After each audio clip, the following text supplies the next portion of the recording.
children. And then some of the descendants from the last emperor blood, they are in Hawaii, LA, San Francisco. But we don't invite them as our Korean king. Because we are all became a democracy. What use for them? Also the king, when he occupied the Japan controlled the second last Korean king. So he's the brother, sister, all kidnapping by the Japan. So they living in the Japan. So 1910, a few years later, the Korean princess and prince, all the kidnapping to the Japan. So only 10, 12 years old, so boy and girls, before they go to Japan. Education in Japan, married into Japan.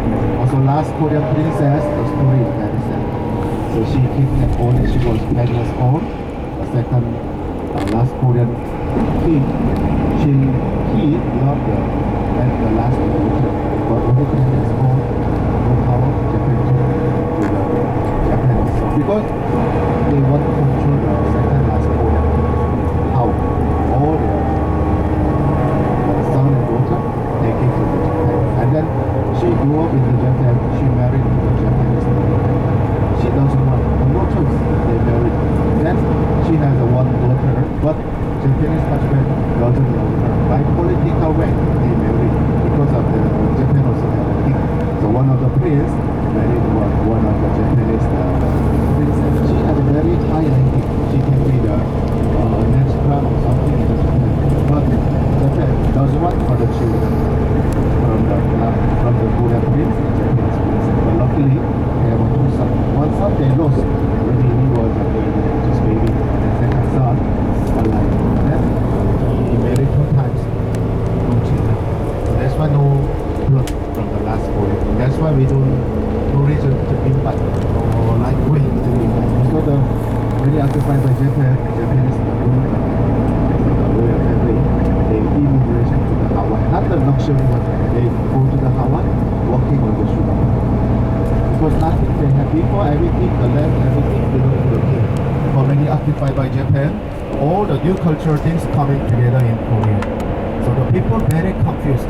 So 1920, few people they studied about Stalin, the communist thing. Since 1920, so 1945, when independence from Japan, immediately North Korea and South Korea, different ideology. Before 19th century in Korea, we have a class of the people. Of course, the best is a king. They are not a human. They come from heaven, like a god. And then noblemen, we call them yangban. It's a high class people. And then common people, merchandising, and slave. The slave, same Korean, but we have a class of the people. Nobleman married to the nobleman. Slave married to the slave. Slave married, they have a children like a personal property. Same Korean, we can sell and buy, even the human.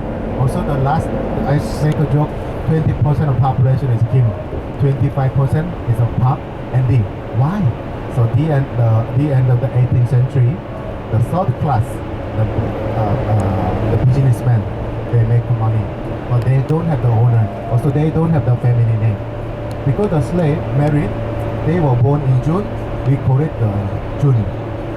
And then we call it May, we call it the May. Because of they have no family name, just name is May or June, something like that. But so 19th century, the beginning, they became the big businessman. They won't get the owner. But Kim, Park, Lee is the last Joseon dynasty, Jeonju-ri. The Kim and Park, 1,500. The family name is King, Emperor family name. Also the people who became the rich has to the another person who has the owner of the give them money, as they put their name on the family book. In Korea, even right now, we know 1,000 years ago, 1,500 years ago, we have a family book. The grandmother, or some family, they have a family book. And then they ask to them, put their name, hold the family name beside the name, something. That's why so many Kim, Park, Lee in Korea. Also in Korea, it's a special rule, same family name, they cannot get married. In Korea, before the boyfriend, girlfriend, the man and woman, they meet the first time, oh, very attractive each other. First of all, we have to check the name and family name. If they